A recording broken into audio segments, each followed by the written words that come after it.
Dzisiaj prezentacja nowego monitora na moim kanale z marką Philips.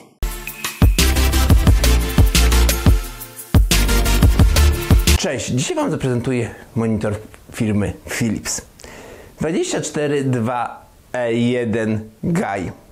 A teraz przejdziemy do specyfikacji. Przedstawię Wam najważniejsze parametry tego monitora. Matryca VA WLED 23,8 cala. W dalszej części materiału będę zaokrąglał do 24. Tak będzie mi wygodniej. Format obrazu 16:9. Rozdzielczość 1920 na 1800, 144 Hz. Gęstość pikseli 93 na cal. Czas reakcji 4 milisekundy standardowy. MPRT 1 milisekunda. Jasność 350 dc na milimetr kwadratowy. Współczynnik kontrastu 3500:1. Kąt widzenia pionowy i poziomy jest taki sam, czyli 178 stopni. Gama kolorów NTSC 96%, sRGB 125%. Oczywiście możemy przełączyć na tryb sRGB 100% i to jest 100% tam z minimalnymi, ewentualnymi jakimiś odchyleniami, które nie są zauważalne. Taką informację dostałem od producenta. Kolory wyświetlane 16,7 miliona. Tryb Love Blue. To jest tryb, który możemy załączyć. On ma redukować barwę światła niebieskiego, żeby nasze oczy były mniej zmęczone przy dłuższej pracy, między innymi. Ok, a teraz sobie omówmy wygląd i inne zewnętrzne aspekty tego monitora. Proszę bardzo, tu mamy ten monitor. Stopka bardzo ładna, mi się podoba, delikatna jest, nie jest pełna, ale to dobrze, bo tak lekko wygląda. Z 3 stron monitor bezramkowy. Wszystkie przełączniki wyraźnie opisane. Normalnie naniesiony napis druk, sito druk. To nie jest złe, bo wiadomo, po tym nie dotykamy, to nie jest klawiatura, więc z tym nie będzie problemu, że to się zetrze. Bo przełączniki są pod spodem zamieszczone. Wyraźne, ładnie można je wyczuć. Uważam, że jedne naprawdę z takich porządniejszych. Tak, bo nie w każdym monitorze jest to zrobione niestety dobrze. Tak, bo tu mamy normalne przełączniki, w niektórych są po prostu nacięcia zrobione, takie miejsca, gdzie tam przyciskamy. Różnie jest to rozwiązane. Tu można fajnie, intuicyjnie, szybko tym operować. Przekonałem się o tym. Dobra, teraz z tyłu ten monitor. Zobaczcie, ładne plecki, minimalistyczny, elegancki monitor. I mamy wesę. W tym monitorze mamy wesę, mimo to, że mamy na stałe nóżkę. Ją podważamy tutaj plastik, zdemontujemy nóżkę, nie ma z tym problemu. Wejście jest zasilające, bo jest oddzielny zasilacz. HDMI, DisplayPort, audio. Proste wejścia. Prosty monitorek, zaskakująca stylistyka, bo to jest monitor gamingowy. Do zastosowań gamingowych dla graczy.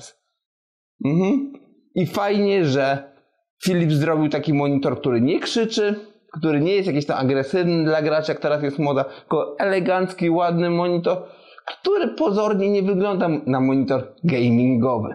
Teraz Wam powiem, co są to w monitorze. Bardzo rozsądna propozycja w rozsądnej cenie. Bo jak dobrze poszukamy, ten monitor można kupić za 800 zł. Ale dlaczego mówię, że rozsądna cena? Za 144 Hz VA matrycę, kontrast 3500:1, 4 milisekundy czas reakcji matrycy.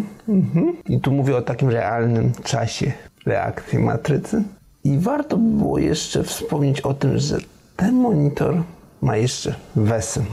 Można go normalnie umieścić na uchwycie wesa, bo tego typu monitory w większości, które są na nóżkach, w tej stylistyce takiej skromnej, przeważnie tego uchwytu na wesę nie mają. Bo to są monitory, które postawimy na biurku, proste monitory. To też jest ciekawy aspekt, bo w ten sposób to jest 24 cale, będziemy mogli go sobie ustawić odpowiednio w miejscu, na wysokości odpowiedniej, żeby dobrze nam się z niego korzystało. Ja osobiście, testując ten monitor, musiałem coś pod niego podstawić. Jak chodzi o granie na tym monitorze. Oczywiście na nim można ustawić tryb sRGB 100%, ale to już o tym wspominałem wcześniej przy specyfikacji i powiem wam, że bardzo fajnie się spisuje w grach, przy filmach, przy montowaniu, przy pracy ten tryb i dla mnie praktycznie jedyny tryb, jak chodzi o profil barwny. Można ustawić profil barwny według kelwinów. 6500 jest domyślnie ustawione, jak włączymy ten tryb. Możemy go sobie edytować, tam mamy kilka innych poziomów jeszcze. Ale 6500 to taki jest ciepły, fajny, to jest 125% sRGB mniej więcej.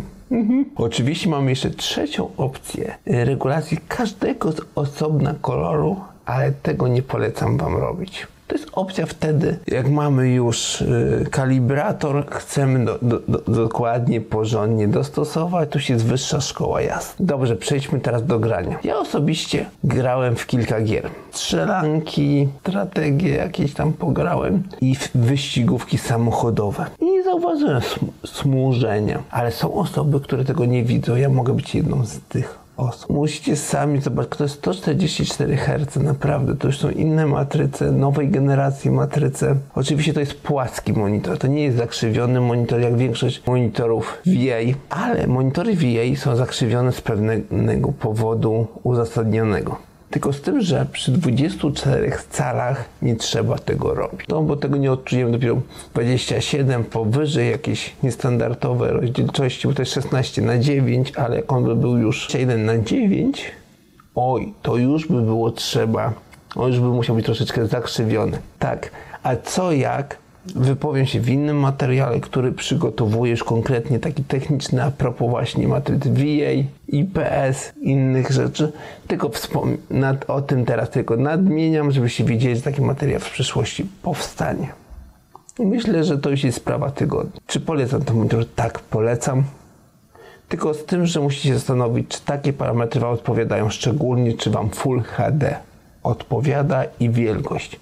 Bo pamiętajcie, monitor kupujemy przynajmniej statystycznie biorąc rzecz na 5 lat. Co 5 lat przeciętny Kowalski na całym świecie zmienia monitor. To jest najwcześniej okres, kiedy zmienia monitor. I też nie ma co kupować na wyrost. Myślę, że 144 Hz to jest na taki monitor domowy wystarczające. 240, 320 to już jest dla propsów, dla e-sportowców.